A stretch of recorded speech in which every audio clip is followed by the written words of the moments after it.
लालच और शिक्षा में फर्क। एक राज्य के एक राजा थे। वह राजा पशु पक्षियों से बहुत प्यार करता था। वे पशु पक्षियों के आवाज़ सुनने और मिलने के लिए वन में जाते थे। हर रोज की तरह एक दिन राजा पशु पक्षियों को देखने के लिए वन में गए। अचानक हवा तूफान शुरू हुई। आसमान में बादल छा गए और तेज बारिश होने लगी। बारिश होने के कारण उन्हें अच्छे से कुछ दिखाई नहीं दे रहा था और उसके वजह से राजा रास्ता भटक गए। फिर रास्ता ढूंढते ढूंढते किसी तरह राजा जंगल के बाहर किनारे पर पहुंच ही गए। भूख प्यास और थकान की वजह से उन्हें बेचैन सा लग रहा था। फिर राजा एक बड़े से पेड़ के नीचे बैठ गए। तभी राजा को उधर से कोई आवाजें सुनाई दी। फिर उन्हें 3 छोटे बच्चे आते हुए दिखाई दिए। राजा ने उन्हें प्यार से आवाज देकर अपने पास बुलाया। बच्चों, मेरे पास आओ, मेरी बात सुनो। तीनों बच्चे हंसते खेलते राजा के पास आ गए। तब राजा बोले, मुझे बहुत भूख और प्यास लगी है और मैं बहुत थका हुआ हूँ। क्या मुझे भोजन और पानी मिल सकता है? बच्चे बोले, वहाँ पर पास में ही हमारा घर है। हम अभी जाते हैं और आपके लिए भोजन और पानी लेकर आते हैं। आप बस पेड़ के नीचे बैठकर थोड़ा सा इंतजार कीजिए।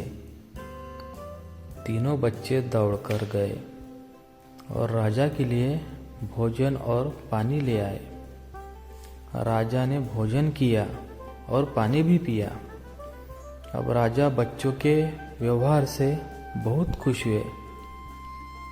प्यारे बच्चों, तुमने मेरी भूख और प्यास मिटाई है। मैं तुम तीनों बच्चों को इनाम के रूप में कुछ देना चाहूँगा। बताओ, तुम बच्चों को क्या चाहिए? थोड़ी देर सोचने के बाद एक बच्चा बोला, महाराज, क्या आप मुझे एक बड़ा सा घर और घूमने के लिए गाड़ी दे सकते हैं? राजा बोले, हाँ हाँ, क्यों नहीं। अगर तुम्हें ये ही चाहिए तो जरूर दूंगा।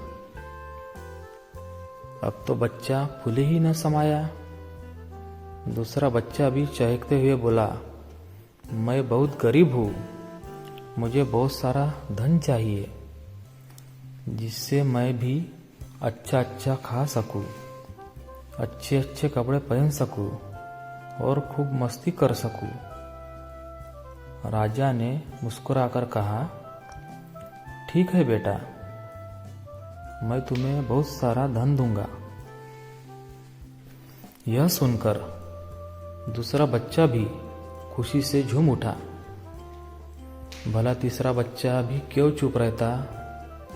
वह भी बोला, महाराज, क्या आप मेरा एक सपना पूरा कर सकेंगे? राजा मुस्कुराते हुए बोला, क्यों नहीं, बोलो बेटा, तुम्हारा क्या सपना है? तुम्हें भी धन दौलत चाहिए? बच्चा बोला, नहीं महाराज, मुझे धन दौलत नहीं चाहिए। मेरा सपना है कि मैं पढ़ लिख कर बड़ा विद्वान बनूं। क्या आप मेरे इस सपने को पूरा कर सकते हैं? तीसरे बच्चे की बात सुनकर राजा बहुत प्रसन्न हुए। राजा ने उसके पढ़ने लिखने का उचित व्यवस्था करवा दी। वह मेहनती बच्चा था। वह दिन रात मन और लगन से पढ़ता था और कक्षा में पहला स्थान प्राप्त करता था। इस तरह समय बीतता गया। वह पढ़ लिख कर एक बड़ा विद्वान बन गया। राजा ने उसे राज्य का मंत्री बना दिया क्योंकि वह बहुत बुद्धिमान था।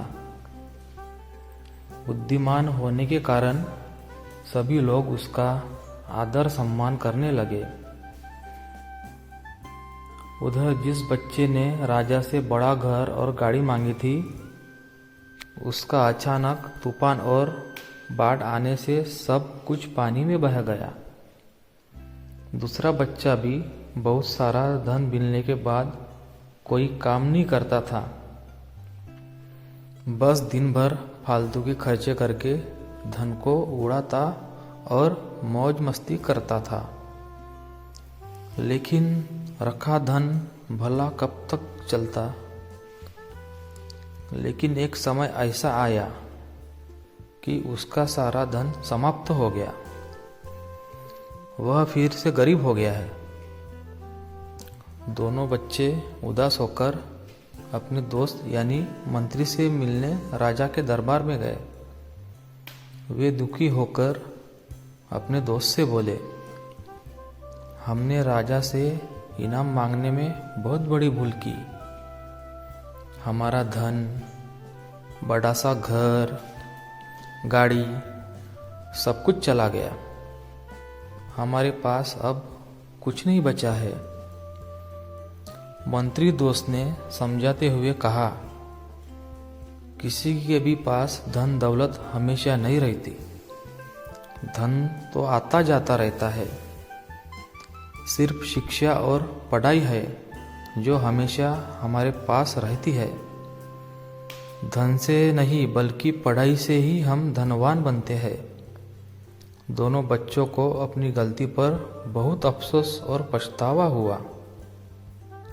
उन्होंने तय किया कि हम भी मेहनत और लगन से पढ़ाई करेंगे और बुद्धिमान बनकर अपने जीवन को सुखी बनाएंगे।